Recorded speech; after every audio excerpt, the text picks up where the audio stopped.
Hi there. Welcome to Split Bill. It's Wednesday afternoon and feels just like Tuesday or Thursday to me, or Sunday or Saturday, I guess. I watched a movie already today. JJ and I watched a movie in the middle of a day on a Wednesday. Just so weird. But anyway, I'm Bill Poss, and you are tuned into Split Bill. You probably know that, but just in case this is your first time listening to the broadcast, my guest today is Catriona Sturton, and I'm going to make sure I'm saying that right. I'm pretty sure I am, but or very close. Live from Vernon, BC, Kathy Boiselle. Kathy challenged me to a game of Words with Friends yesterday, and I turned her down. I only play Words with Friends with Daryl Miller and with JJ Pasalacqua. So sorry, Kathy. I just had so much bandwidth for the games there. Doug Winters, hello from Red Barn Corner. This is a song that I wrote with my friend Greg Klima, and we had just met, and we're touring together about a year after we had just met in 2001 or 2, and we were at Lake Sarah staying at a cabin, and my family has, and Greg decided to write the song while I was out golfing, and he never misses an opportunity to accuse me of being a bourgeois songwriter because I like to play golf. But if it's any counterweight, I'm not a very good golfer. I just like to play. So anyway, this is a song that we wrote together, and we're working on a new version of it. Very excited about it. And some of you will be invited to sing with us on this recording that we're making. But we haven't got a full list yet together. So if you haven't heard, we're going to record this song with a whole bunch of different people from all over the country, and it's going to be fun. I come from a long line of self-abusers. My great-grandpa was an opium user. My old man, well, he liked to drink, and that's where I get it from, I think. We're only here for a short while. You may as well go around in style. I was born with one foot in the grave, so whose life am I gonna save?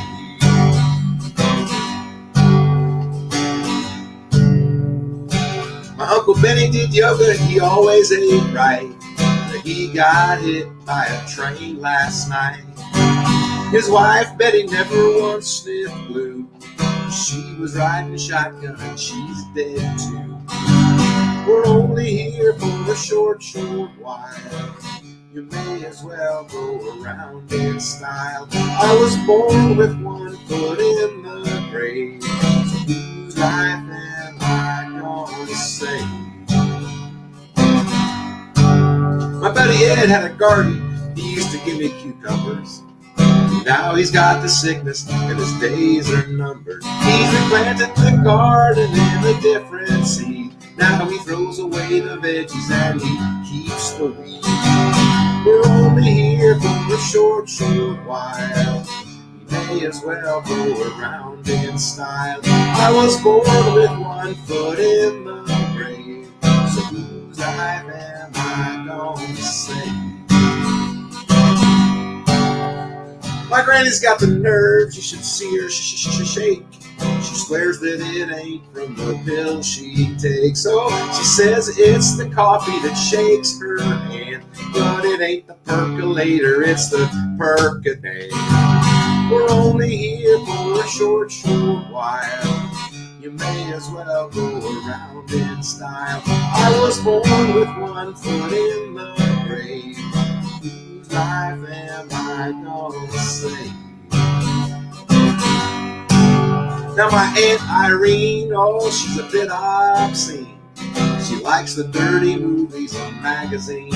She's rubbed the zippers out of all her jeans, and the corners of the table have a glossy sheen. We're only here for a short while. You may as well go around in style. I was born with one foot in the grave, so whose life am I gonna save? Last night I dreamed that I met my ruin from all the drugs and alcohol that I'd been consuming. Woke up with a smile in my belly fat. I got up, laughed it off, and said, I'll drink to that. People are uptight wherever you go. Somebody points a finger and tells you no. When I'm dead and gone, the plain truth will be that I never done harm to anyone but me. Only here for the short while. You may as well go around in style. I was born with one foot in the grave, so whose life am I gonna save?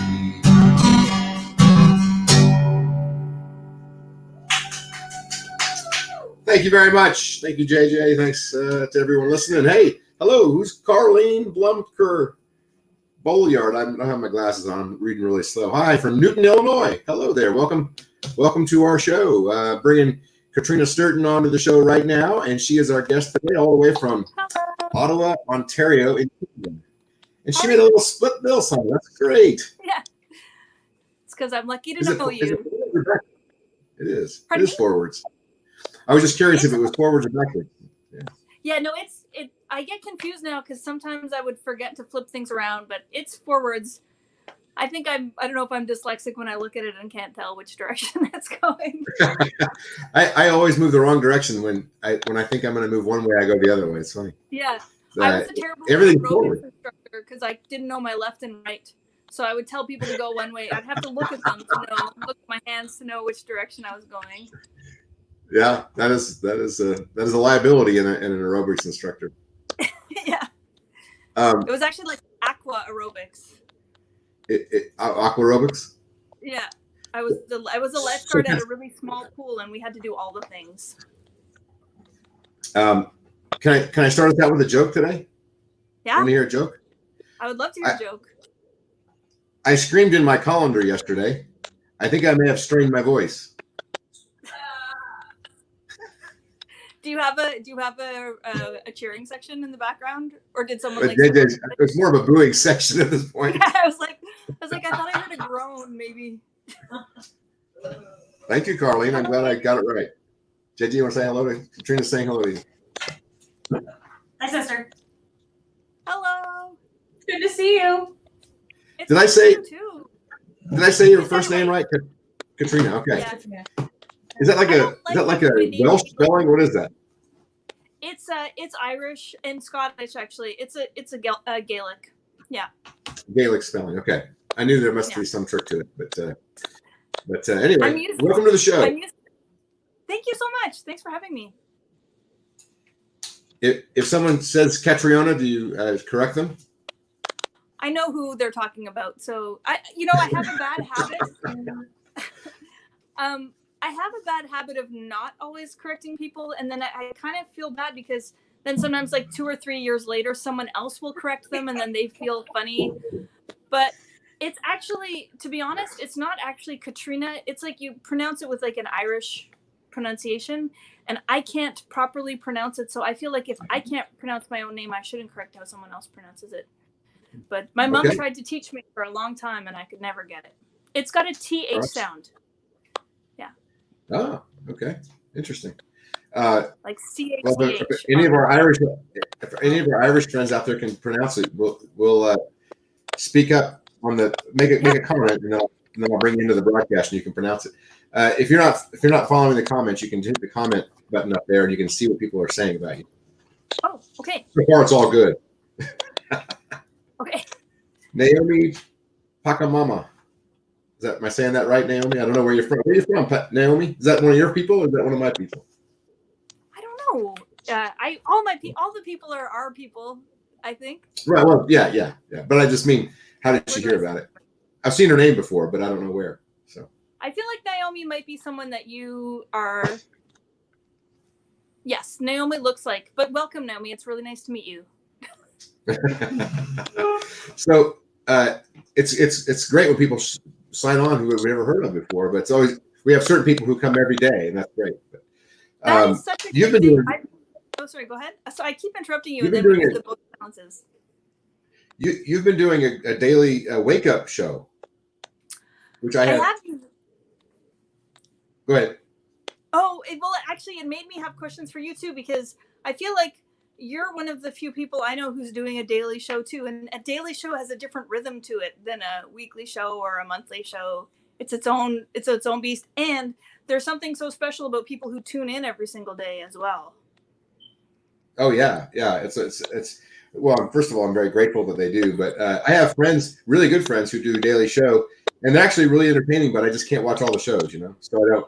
I mean, I Yeah, catch yours more I frequently think than others because I'm the only one up at that hour usually. Or if yeah, JJ's up, she's at work, and so I can just like turn it on and do the dishes or whatever. But well, that most of the was one shows of are my happening, ideas. and I want to do something else.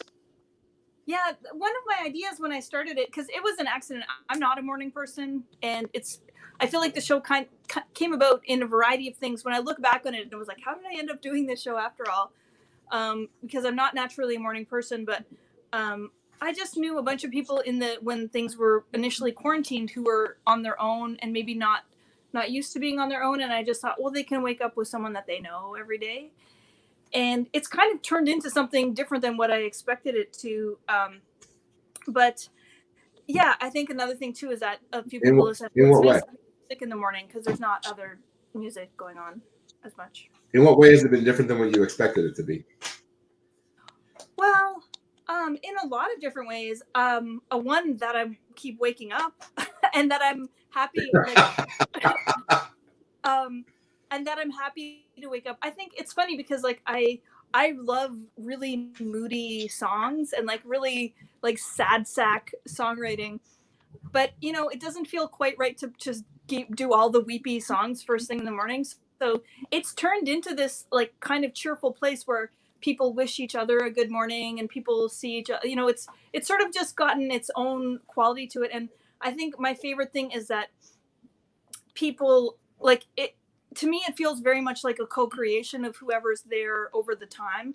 So I've started getting people to suggest, like, vote on certain things, and it's helped me to do things like, for example, at the beginning, there was this whole thing at the beginning of the quarantine where some people were like, I'm going to take this time and learn Italian, or I'm going to do this, or I'm going to do that. And as it went on, for many people, it was like, yeah, I signed up for this course and I never opened it.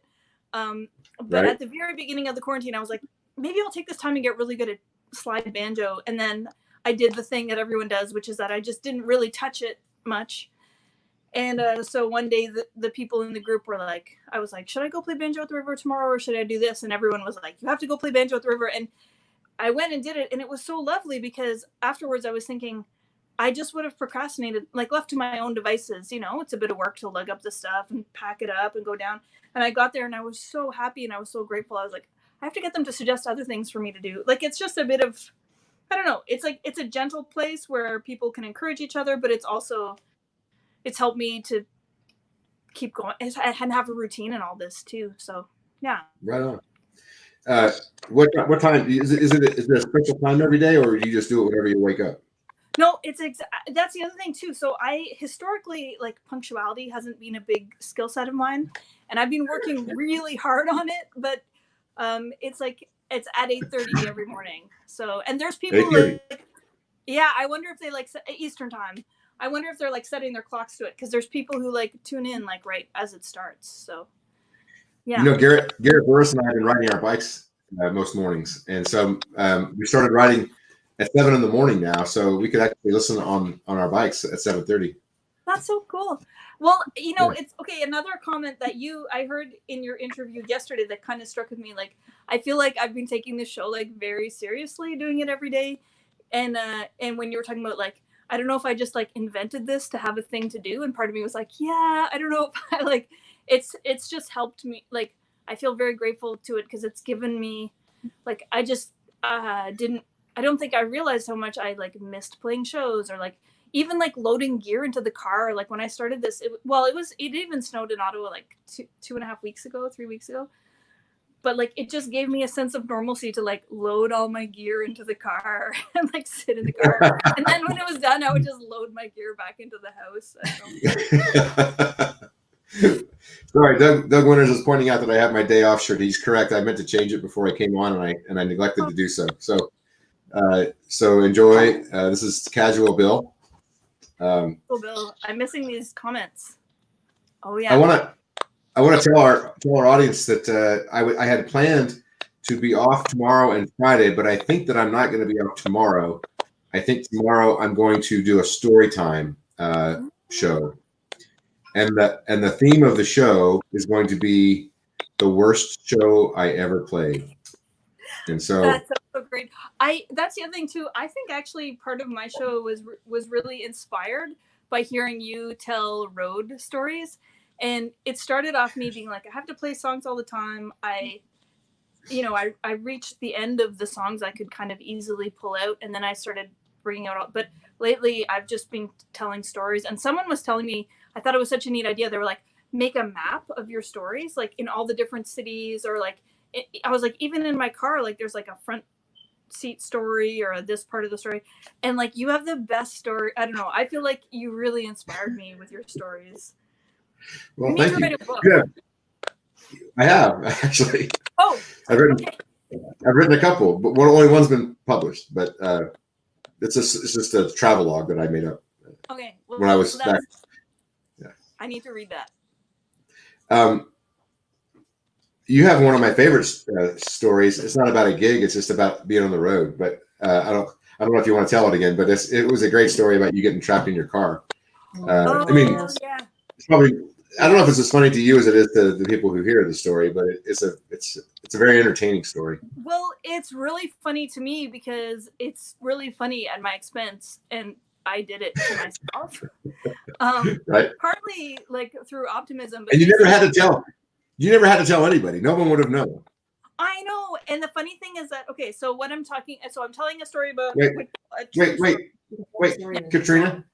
You got to sing a song. We're way behind schedule. Okay. You and I could probably just talk for like 3 hours, but we want you to sing a song and then tell a story, okay? Okay. A song about funny, a story about we could talk. Okay, so I'm gonna play a song. This is a nice to meet you song for the people who I haven't met yet.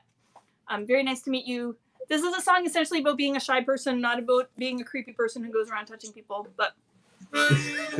Hey, I have to say, Lisa from Wisconsin is asking how we know each other. I know Katrina because she came and played in Effingham. Well, did you play at Summer Sundown first, or did you play a gig first? I played a gig first. I played with James Stewart, the band that he was in at the time, and it wasn't with Taylor. And I feel like a horrible person for not remembering the name of that band. But I got a concussion. Pardon me? Cadillac Sam? Maybe, but maybe not. But maybe. Lance? Was Lance in it? I think so. Rick? Was there a Rick in it? I don't know. I have envelopes with people's names on it that I still haven't mailed to them that I'll find. But no, Garrett Burris did a show for me in Effingham, Illinois. I met Garrett Burris in Chicago, and he was like, there's this town in America you have to play in. It's my hometown. So I went. Yeah, I like to drive. Okay. Awesome. So that's how you started playing the festivals, Lisa, and so that's how I know most people that I know in my life right now. I met through the festivals, but Katrina, I did not know before we started having them. So, all right, here's the song from Katrina Sturton. Banking Street Relics. That's the band.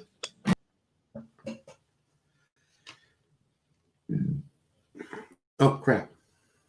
I did it wrong. I just belched right in front. And if I raise the stakes, do we still have a bet? Because there's something that is lucky about everything I touch. I haven't touched you yet, but I'd like to very much. And I waited to want you for all the right reasons. Now I've already got more than enough to believe in. Like you can grow hair like Ian Manhart when he's singing with the white wires, and your dance moves in the kitchen are like lasers, yeah, they light fires that burn me right through. Spinning the wheel, I pick you, I pick you.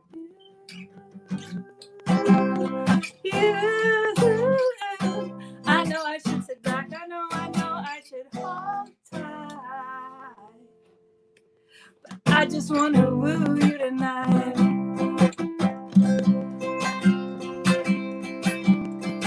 And it's not how you look, I like how you see. you've got a way of making people feel at ease. And you may not make a fortune, but I love what you do. Spin the wheel, I pick you. And spin the wheel, I pick you. I pick you.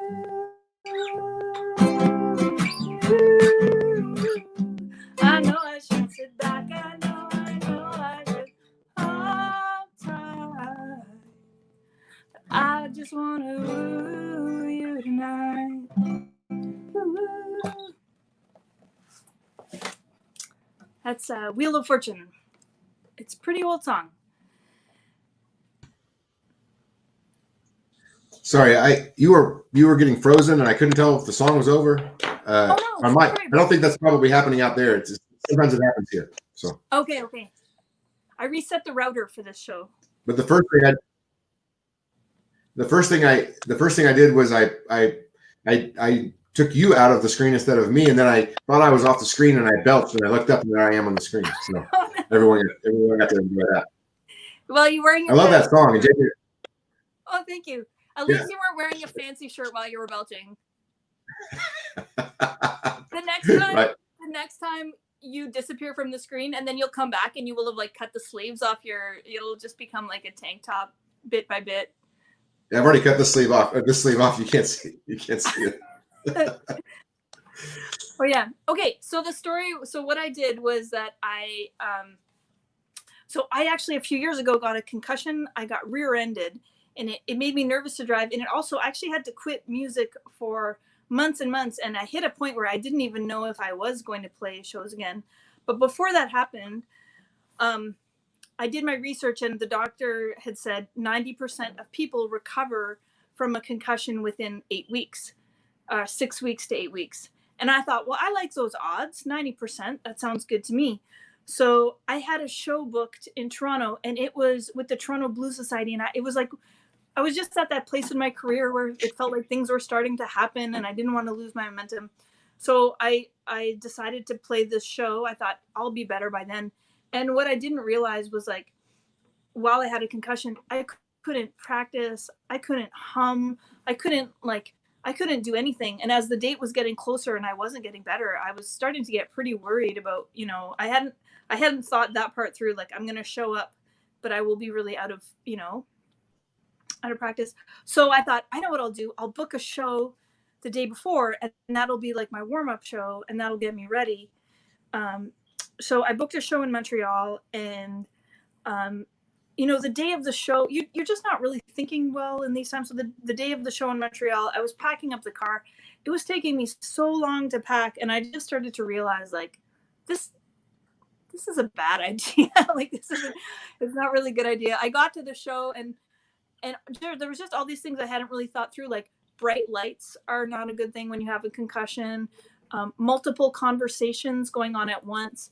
And also that just when you're talking to someone, it's hard not to just, your responses don't happen quite in the real time that, put other people at ease.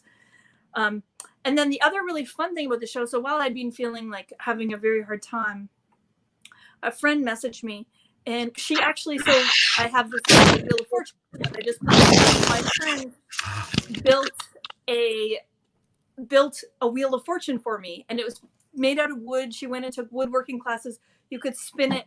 And so this show that I was playing, I was just thinking today, this is someone you two should meet. This guy Gern. If you don't know Gern already, you and Gern should know each other. He works at a bar in Montreal, and he'd put on a show in the alley behind his house, and there was lots of little kids running around. It was delightful. Well, I had this Wheel of Fortune, and the idea was kids could come up and win a prize, but the way that the wheel was weighted, it didn't quite work, where every time a small child came up full of hope and promise, and they would spin the wheel, and it just no one would win. 14 kids came up in a row, and they all lost. And I didn't have my quick-witted stuff it took me 14 kids to realize, like, I got to make this wheel easy. So that was like, okay, if it lands on any pink square, anyways, it just wasn't a well thought out thing. And then at the end of the show, we packed the Wheel of Fortune into the car, and a bunch of people were helping me pack the car, and it was a mess, and I didn't know how to pack it properly. And then, it was the thing after a show. My plan was to leave right away, but they had made food and so I stayed and I was sociable and then left for Toronto. And I had miscalculated how far it was to get to Toronto. I had left later than I had meant to. And then I got the brake light came on in a way that I'd never seen before. And that took an hour of like YouTubing and calling like people I knew in bands who had vans. And at this point I was like, I'm not going to make it to Toronto. I'm going to have to sleep in the car because I can't get there all the way safely. So I pulled over at an en route.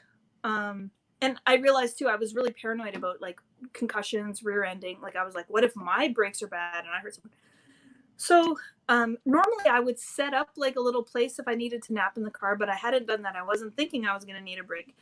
And the stuff was just packed in like a gnarl, including this Wheel of Fortune is a lot of what I was behind. So I thought, what I'll do is I can't move this stuff. It's just a jumble. So I'll just take the stuff that's just in the very trunk and I'll put it in the driver's seat and I'll curl up there. So that's what I did. I had the little thing that I could sleep on. As I was pulling down the gate, it's a hatchback. I was pulling it down and I thought to myself, oh, I don't actually see how I will open this again from the inside. But I thought, you know what? You're just tired. Like you're not thinking clearly. Once you've had some rest, it'll just become so much clearer. And my other very specific thought, I was like, and also like, you have to be able to open the back because what if you got kidnapped? Like, remember, like you'd hear about people getting kidnapped in the past and they would say like, kick out your taillights and wave if you got kidnapped. So I was like, you're just tired, have a sleep. So I shut the thing. I slept for about 2 hours. I honestly felt great. It was a miraculous like sleep where I felt so much better after the sleep. Woke up, went to open the thing. I was like, doesn't open as easily as I thought. Then, I started doing the thing. After about 3 or 4 minutes, I realized that I could not open the trunk from the inside. There was just no place to do it. Like it was all just, molded plastic with no handle, no nothing. But also when I looked behind me, though, I have to tell you that my heart's racing right now because every time you tell the story, I panic every time you tell it. It's because it's like claustrophobia is my biggest. I can stand on top of a building, no problem. But oh my god. We're opposites because I'm so afraid of heights, but I don't mind little small spaces. Like I have like my tent. It was cheaper, so I bought like a kid's tent, so it's like really tiny. But yeah, so the stuff. I mean, I don't know how. Like I think also I was trapped by my own slow thinking and like having a concussion. But the stuff really was so. Basically, there was just a jumble of stuff that I hadn't been able to move the night before, and it went up to the ceiling of the hatchback, and I was in this little pocket at the trunk. And if I tried to move something, it didn't really move. So after a while, I was able to kind of like get like one thing out that maybe made like this much space. And then I had to like put it underneath me. And I felt like a squirrel. Like I'd get a thing out and then I'd like put it behind me and I'd get some other. And basically I made enough space where I could like slither like a snake over the wall of stuff, including my unfortunate Wheel of Fortune, and like exit the back rear door of the car. Oh yeah, I've never told my mom this story. If anyone's watching who's a friend of my parents, and then my very first thought was like, never tell this to anyone. Like it's very embarrassing. And I'm not gonna lie, like 6 a.m. at the en route, I think the very first, because I did that thing where I like exited like that, and then I woke up, like popped up and was like just pretending that it hadn't happened. Because my other thought was, I had the keys of the car with me. So from the outside, the car door was unlocked. So I could have knocked on the door and someone could have come over and let me out. But I was too proud. And also I was worried that someone would think I'd been kidnapped. I just didn't want to stress someone out in the morning. So I wasn't so trapped. I could have called like the Tim Hortons or someone and just been like, hey, I'm just thinking of that now. I don't know. Anyways. But yeah. So, and then I was like, don't tell anyone this ever. And then literally the first stranger I walked into, I was like, I just locked myself in the trunk of my car and it's super funny. But the good thing about it, it was so funny in hindsight. And it actually, because when I had my concussion, my emotions had all gone like a bit flat. And I laughed so hard at myself. And I think it helped heal my brain just by like having been so dumb. And also also like dumb, but also like optimistic. Like I was like, I can't figure out how this is gonna open. And I was like, oh, you're just tired. You'll figure it out. I was like, you'll be fine. And I was like, I think that's my approach to a lot of life. It's like, it'll work out. It'll be okay. And I mean, it was, but yeah. Well, I'm glad it worked out. I'm sorry for stressing you out.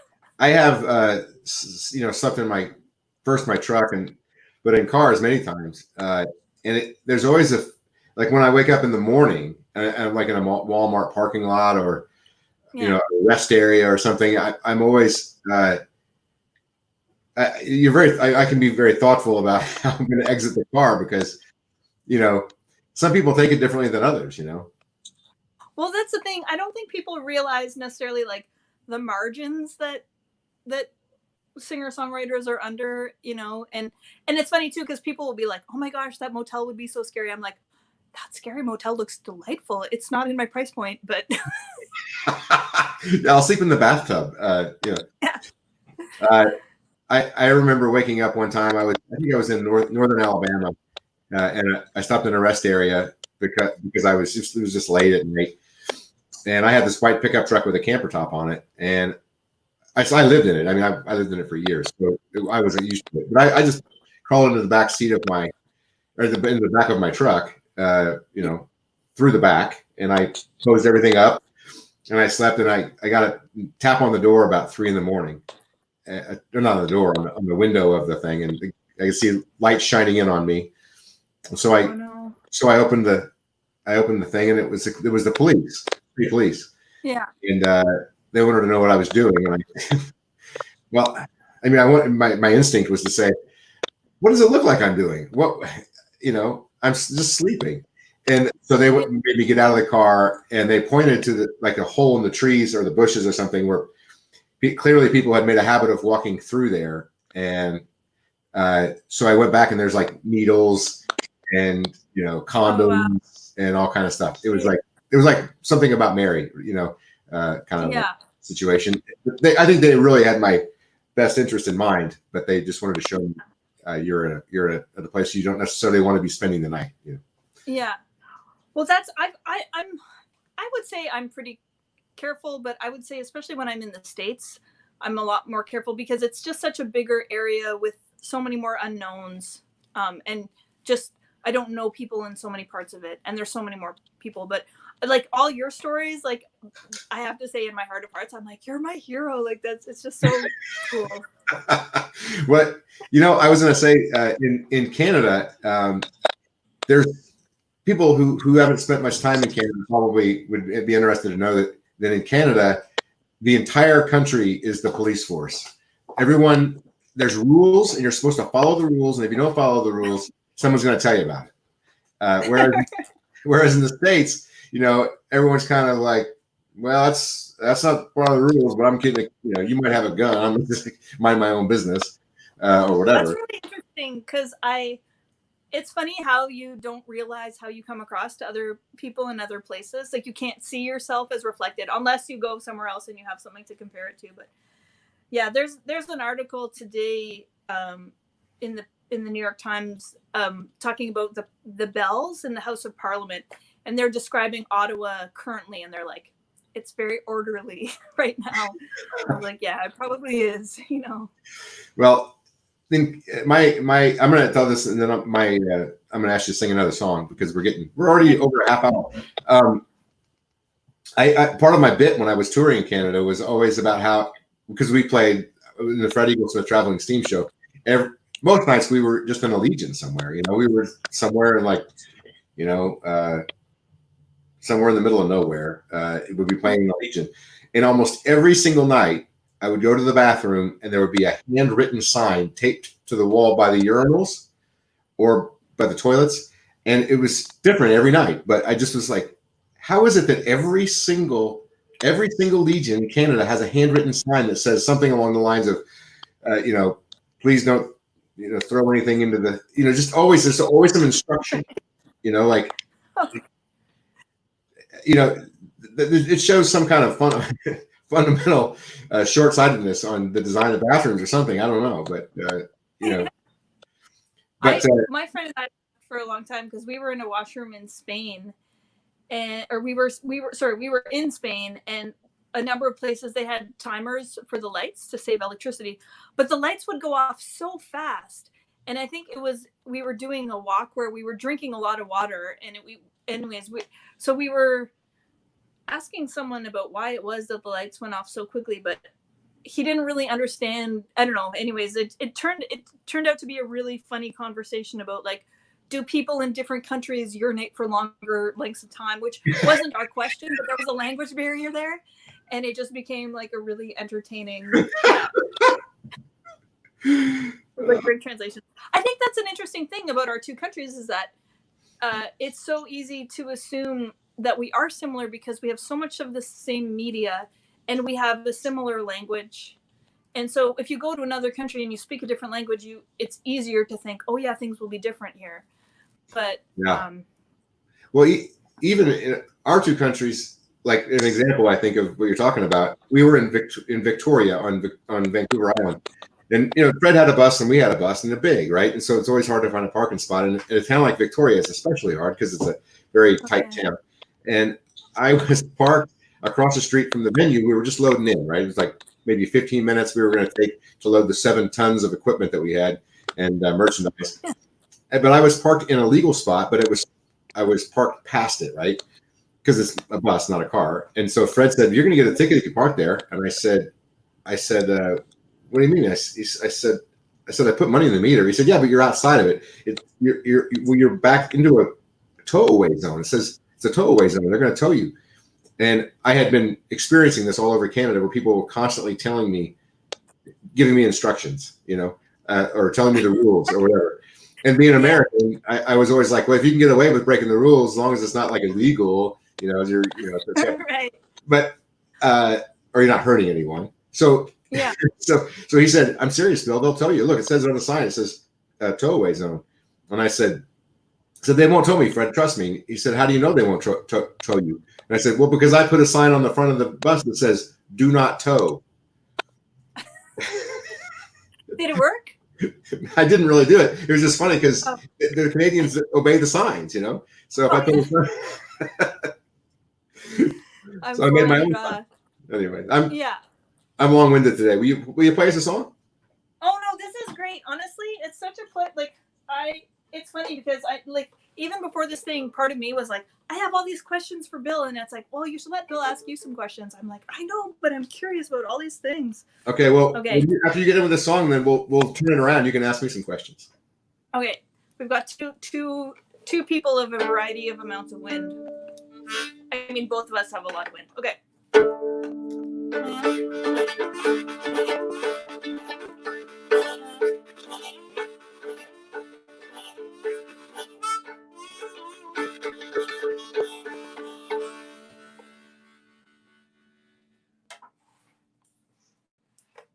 If you're tired, this is a song by Valerie June. It's a cover song. If you're tired and feeling so lonely, wake up at night thinking if only if you had somebody, I'll be somebody, somebody to love. They tell you there are plenty of fish in the sea, but you're out in the cold feeling empty 'cause you ain't got nobody. I'll be somebody, somebody to love. I'll be somebody, I'll be somebody, I'll be somebody, I'll be somebody, I'll be somebody, I'll be somebody.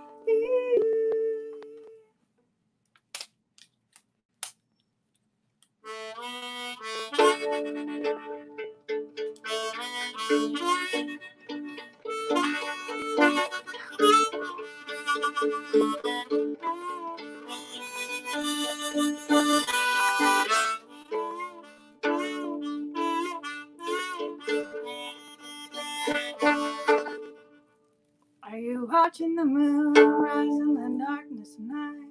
Battered, broken, 'cause you know it ain't right. that you ain't got nobody, but I'll be somebody, somebody to love.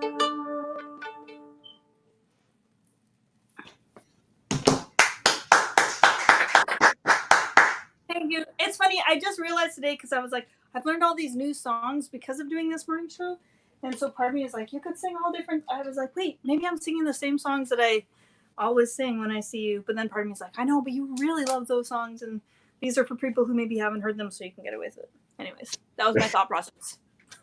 Well, I've enjoyed all that you've played. I caught most of these songs on your daily show, and I've enjoyed that a lot. So thank you. Yeah, I love the idea of you and Garrett bicycling together, and it made me feel a lot of feelings. I think we were talking earlier about the differences between Canada and the States, and I understand why it is right now, but it's a funny feeling that the border is closed, and yeah, it makes me miss my friends a lot and just miss people a lot. Yeah, I'll tell you. Susie's not watching. I know she told me she wasn't going to watch today. She's watching something else. But I was talking to Susie earlier, and I was just trying to explore the possibility of I can't cross the border, and so I was just contemplating being an American who just does stuff. Sometimes it's illegal.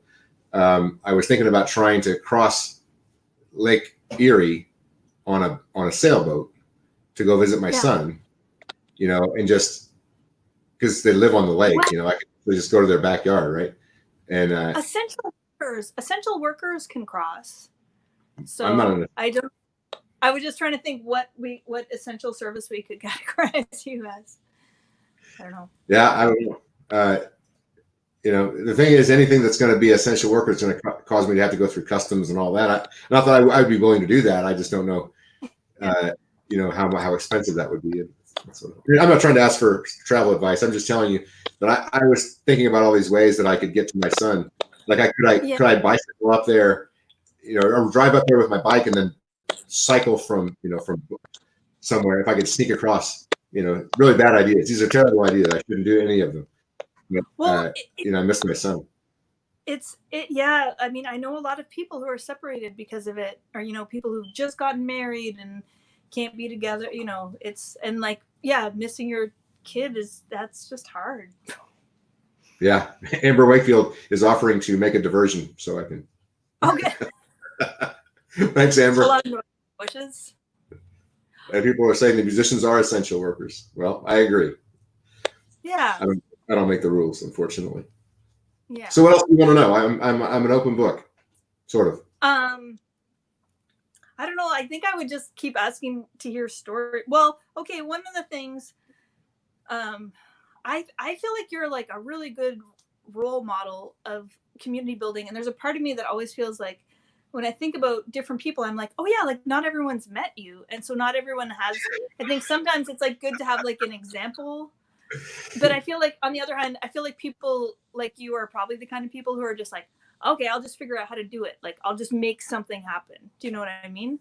Yeah. But I think for some people it's like helpful to have like role models of like, okay, this person made this happen but I was going to ask, do you have role models of people that you looked to that inspired you to do the kinds of things, or do you think it's like natural, inherent in your personality that you're this kind of person who's just creating things and bringing people together? I don't know. It's an interesting question. I had never thought about it. Many of my role models are musicians. And it's possible, I suppose, that what I learned from them, I transferred, from like my friend Peter Kane is someone who I learned a lot from. Just not just about playing, but also like performance type stuff and business stuff. His work ethic and that sort of thing. Peter was a musician in Austin. He moved there from Boston, where he got his first record out on Northeastern Records, and he was on Rounder Records, and then eventually Broken White. But he was just really hardworking, great guitar player, finger picker. So that's a guy that I would point out he's also a great guy and he's really super smart. He works for Etsy now, which is odd to me. Cool. But anyway, I don't know.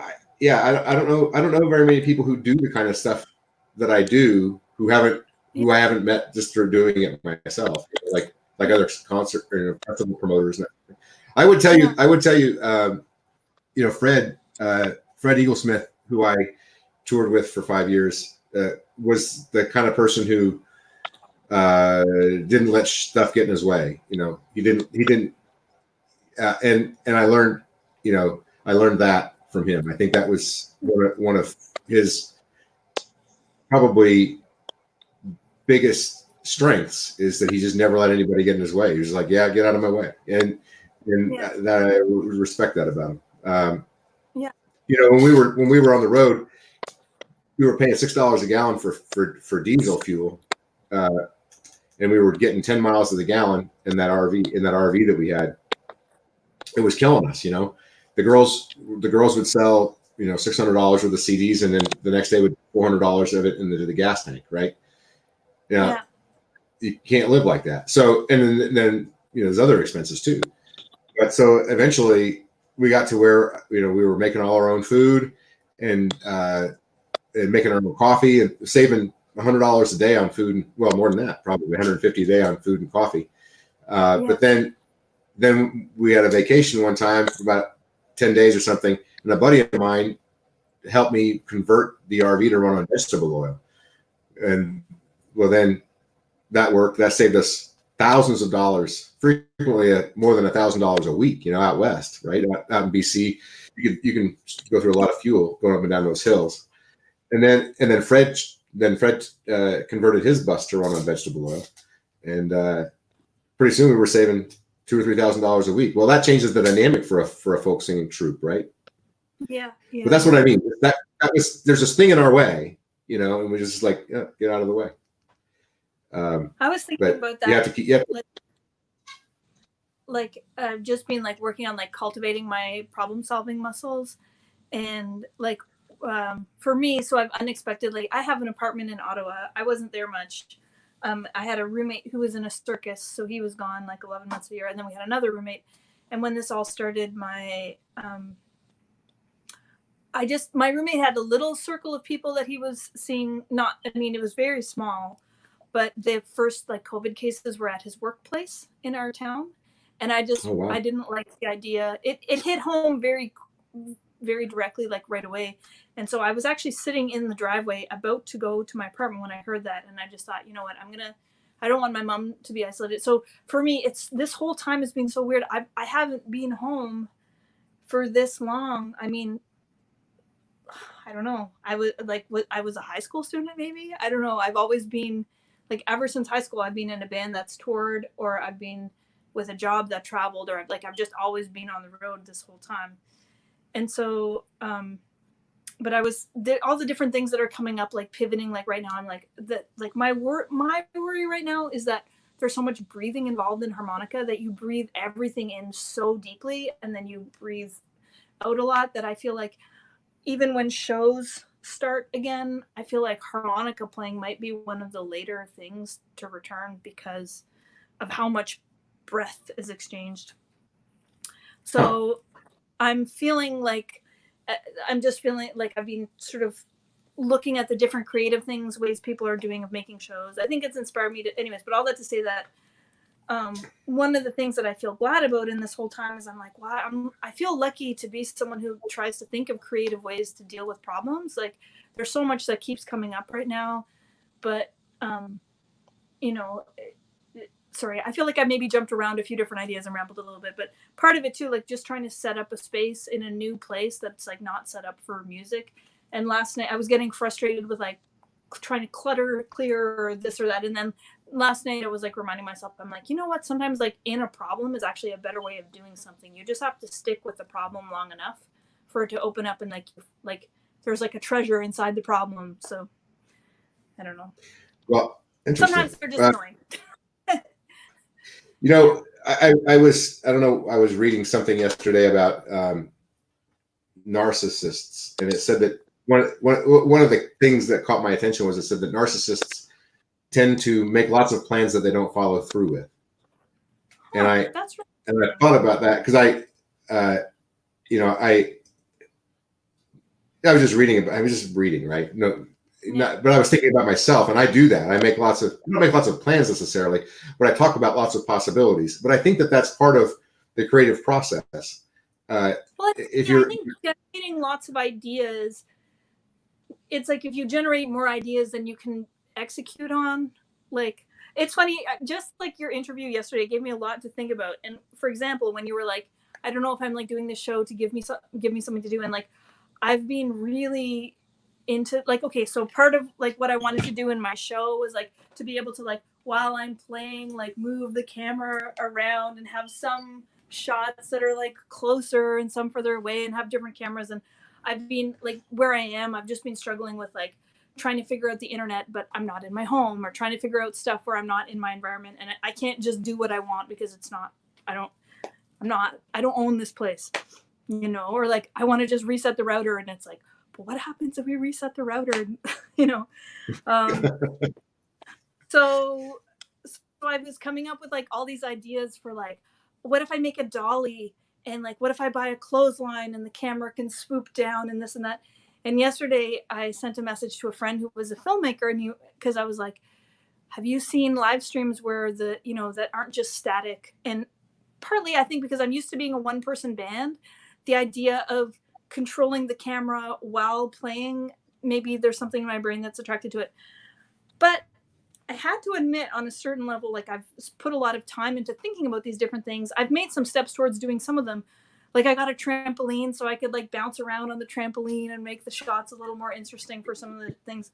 But I also thought, no, I was probably just distracting myself from the fact that like this is kind of hard, and it just kind of sucks that we can't see her. And I accept that reality, and at the same time I'm like, I just miss my life, I guess. And so I'm trying to distract myself with things. And I just like that line you were talking about, creating this thing to give myself something to do. And at the same time, I'm like, I think your show is awesome. It's like, it's such an honor to be on your show.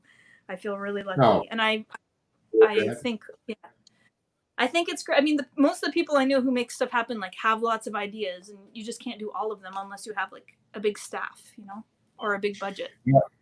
That's right. I think Garrett was watching earlier. I don't know if he's still watching, but he gets to hear all my ideas. The guy I talk to primarily about the business stuff. The past music work stuff. And so I'm like, what if we just set up, call the town and said, we want to set up in your park and play, and everyone can come out and they can socially distance, and there's a lot of room, and that way they can at least see each other, from a distance, and we can play some music and play for an hour maybe, and then be done. And just kind of that kind of stuff. Just shooting, throw things up into the sky and see if they make any sense. I got the idea. Well, again, this is what's fun about doing live shows and people commenting, which actually I haven't looked at the comments recently. I should go back and see the chat. But I really like the idea of like a waffle maker with like where you could make art on a waffle maker. And I did research like how much it would cost to do. I think it would be about $400. And it was one of those things where I was like, oh yeah, that would be great merchandise. But it's funny, the things I think about, the ideas that I was like close to like pulling the trigger. And in January, where I'm like, hey, we have to choose. You can do this or that. You can't do all of them. But I was really excited about the waffle idea. And part of me is like, yeah, the waffle thing. What I did end up doing was I ordered 250 harmonicas. And I'm actually just about to order another similar amount of them. Wow. But yeah, the idea of like custom waffle art really excited me. Right now, my whole thing is like, I'm like, if you can figure out how to do it for cheap, you can do anything you want. Like make the dolly, but do the clothesline, do the thing. And recently too, I think I rewatched that fellow Kane's Arcade, the boy who built an arcade out of cardboard. And I'm like, there's so much cardboard around floating these days. So I'm like, if you want something, like just make it out of cardboard, but like, I don't know. It's this is my life now. Also, I think like a fun thing about now is just like, yeah, I don't know. I like my whole life was sort of tied up in like group harmonica workshops and playing shows. So it's not really the time to be doing like harmonica workshops with elderly people, but we're working on like figuring out creative ways to do it online or different things like that, or making books or different stuff. So I don't know. Well, Garrett says he likes my ideas and he likes telling me when I'm crazy. But we had a great one last year. You weren't at Moccasin last year, were you? Or were you? No, I wasn't. Well, we decided to build a wall next to the stage, and we brought in a forklift, and so we had this really funny guy, Oliver Steck, who's a long time friend of mine, and one time we were very good friends, and he played in my band and stuff. Anyway, he's crazy. He plays trumpet and accordion, and he had a bunny suit, and so I'm playing the song. Absolutely. I'm playing the song on the stage, and all of a sudden, people see him being lifted up above the wall in his bunny suit, mysteriously just ascending. It was one of those really stupid, crazy ideas that really worked out well, and so that's that would be kind of on like on a camera too, right? As you were saying that in my head, I was like, I actually put away my trampoline for this interview. I was like, you don't need to be on a trampoline while you talk to Bill, but for playing a song. But I did think about it. Yeah, well, I'm sure we would have enjoyed that. But if you want to see Catriona on her trampoline, you can see it tomorrow morning at 8:30 Eastern, 7:30 Central, 6:30 Mountain, 5:30 in Pacific. If you're not in bed already, you can watch that. I'm gonna play tonight as part of the Campfire Festival. That's from Club Passim. I'm gonna be playing at 8:30 at night, so that'll be more reasonable for people out west. 8:30 Eastern. Eastern, yeah. Yeah, that's where Club Passim is in Boston. It's one of the great folk venues in the country, of our country at least. Yeah, I'm excited. I hate playing acoustic, but I'll play acoustic for it, so I can see folk artists. Right on. Well, very good. Well, hey, it's been great talking to you. We're over an hour on our show. And we're not quite over an hour. We're going to be when you finish the song. Is there anything else you want to say before you go? Is there a website that people can go to? People could go to CatrionaSturton.com, or I'm on Instagram, the same name. And what Sturton else? is spelled like it sounds. Yeah. Unlike Catriona. Yeah. And I don't know, just that I miss you guys, and like I really look forward to coming back when it's time. I'm gonna be super grateful, and I just feel like I've been thanks to everyone who tuned in today. Thank you for doing this series, and then really like my life is a lot better from knowing like all lots of people like in Effingham, and then also people who've been who come to your festival or who are part of your orbit. I just wanted to say thank you. I feel like I know good people because of you. Well, I thank you. I know you, and folks don't know this, but Catriona has been introducing me to people via Facebook or whatever all over the country, in Kentucky and other places. So thank you for that, and thank you for thinking of me when you think about the network. And we're still going to make that. We're going to make that Canada House Effingham someday. We'll make that work. Yeah, absolutely. So I have to tell you, you're one of the beloved people to the Posh Music Works family, and you haven't been around that long for us, so that's high praise. And so thank you for being part of our world. It's very cool. Okay, well, I'm gonna play another song that I feel like I play a bunch, but it's this song's called Dopamine. My friends say you're a loser, but I hope you don't lose me. I know you're a user, and I want you to use me. You're way too smooth, darling, it suits me. In the night, how you move me. And I'm not a creep, but I've done some creeping, and I go deep. You know I go deep, and I know you're up with. You're hardly sleeping when you're sleeping together. Dopamine, oh, I need a rush. I can't compete. I'm just an old crushing. I had hope.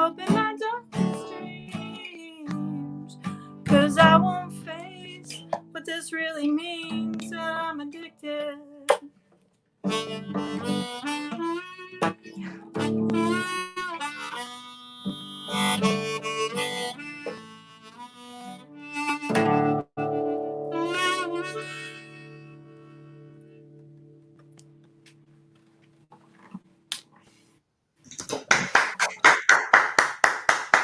Thank you, thank you, thank you.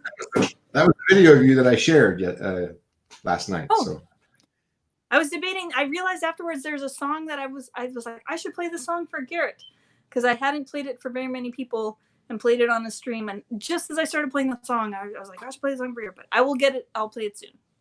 play it now. You got time? Oh, the only thing is it has a bunch of words. Do I know them all? I know some of them. I'll play the words that I can think of. How about that? Okay. I want you to know that every time that I talk to my mother about Moccasin Creek Festival or any of the festivals, she always says, you should have that one funny girl back. Aww. And so by now we've gone through this process enough times that I know that she's talking about you. Well, I'm glad that it makes me glad that I locked myself in the trunk of my car, because that's the thing. Sometimes a situation looks like a bad situation and then it ends up that it wasn't as bad as you thought. But here, you know what I could do is I could grab the words so quickly and then come back. Okay, I might like scoot off the screen and we can look at the beautiful split bill sign while I do.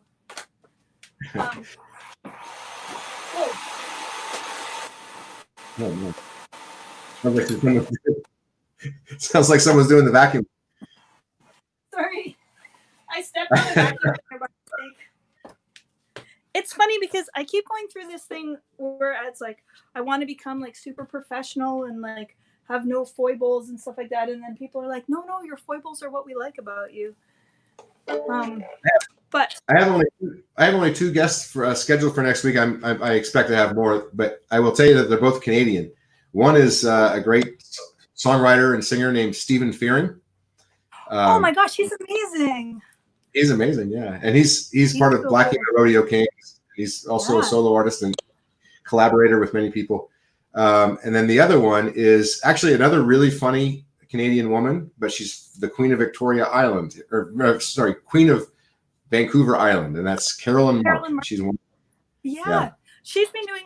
I've been seeing the hootenannies that she's been doing. She's so wonderful. Yeah. She sure is. She invited me to be on her hootenanny next week, so I'll be on June 7th. I'll have to tune into that. Yeah, and my you know what, friends. These words weren't. I did a big reorganization the other day, and I've moved things around, and so the words weren't where I thought. Oh no, sorry, they're right here. It's because it's a new song. It's all new to me because normally I have like a set that's like pretty tight, and now I'm just trying to. I've busted out all these songs that I basically never play, and so it's just been interesting. It's been like a really nice challenge, and at the same time, I just never I didn't even have all these songs like written down or anything like that. So I made these like alphabetical file folders, and by the end of it, I was surprised. I was like, "Wow, I have a lot more songs than I realized." Okay, let's see if this is it. I want to say thanks to everyone for listening in. You're listening to this is a songwriter and performer, musician, I should say, a very good musician in many instruments from Ottawa, Ontario, Canada. Her name is Catriona Sturton. And she's been entertaining us today with stories and songs. I will be telling tomorrow, Thursday, 3:00. I will be having story time tomorrow. And the subject of story time tomorrow is worst gig ever. And it's going to include a number of stories about bad gigs. And I have to decide which one was the worst gig ever. And so you'll have to join me. My 2-second version of our worst gig ever. For years, I used to tell the story. We booked it ourselves. We played in Thunder Bay, Ontario, and the next night it was in London, Ontario, and we did it to ourselves. And there was only 3 people there, and the promoter didn't put up any of the posters, and we had a 20-hour drive. Even though it's the same province, it was 20 hours to get there. But someone came to that show, and years later, he wrote the book. Pardon me? Where was the first gig? Thunder Bay to London, Ontario. Oh, my God. I know. Oh, yeah. That's a long And drive. I had to haggle for the money at the end of the night. I was like an 18-year-old girl in this sketchy back office trying to explain that we had a guarantee. But we had to sneak. There was these two people who came to the show and they were underage. And so the youngest girl, we said she was part of our band and we snuck her in because we were all teenage girls. And years later, her brother wrote the book Scott Pilgrim. And then we ended up, so it's funny. For years, I was like, that was the worst show. But actually turned out to be a great show. Okay. You ready? This song is for my friend Garrett, who introduced me to Effingham. The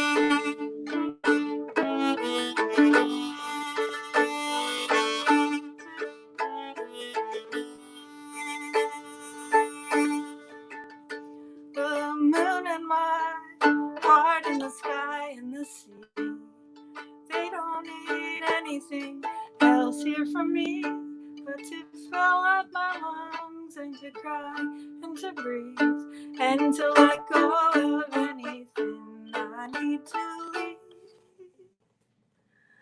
I wanted to send all this healing to you, relieving the pain of what you've been through. But how else could I know just what you might need when you've got the sky and the sea, east and the west, north and the south? I miss your hands and I miss your mouth. But you're tired of me telling you what you should do, as if I know what's best for you.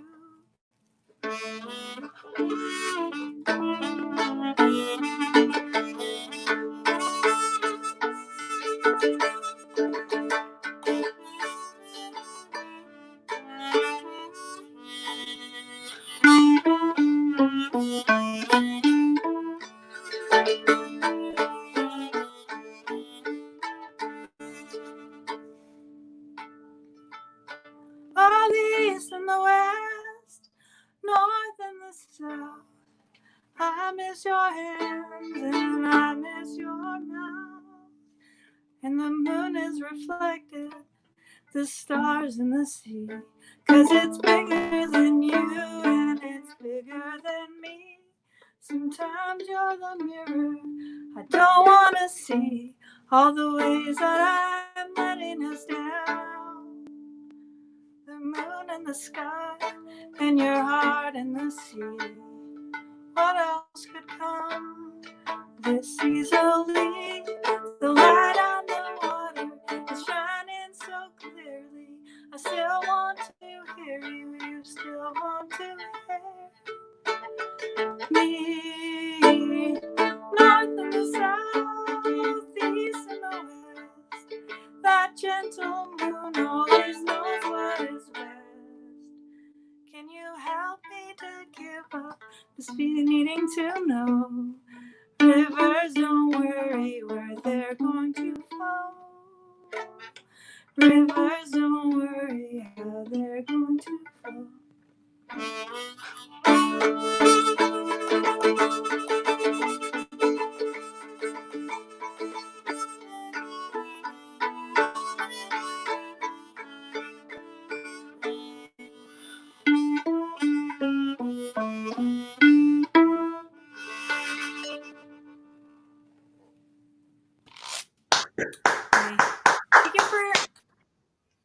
I don't play that song very much, but thanks for prompting me to give it a whirl. Well, I enjoyed it. Thank you. It's a beautiful song. It sounds a little like a English or Irish ballad or something. So. Oh, thanks. Yeah, I wrote it and I played it for one person and then I never played it again for, I don't know, a year or two, a long time. So, yeah, it was kind of an accident. Brought it back out. Yeah. Thanks for being here. It was a lot of fun. Thanks so much. Thanks so much for having me. And I wish you all the luck with your guests. And I'll keep thinking of cool people, and not only so you can meet them, but also mostly so they can meet you, because I feel like people should know you. Well, thank you. Likewise. Take care. See you later.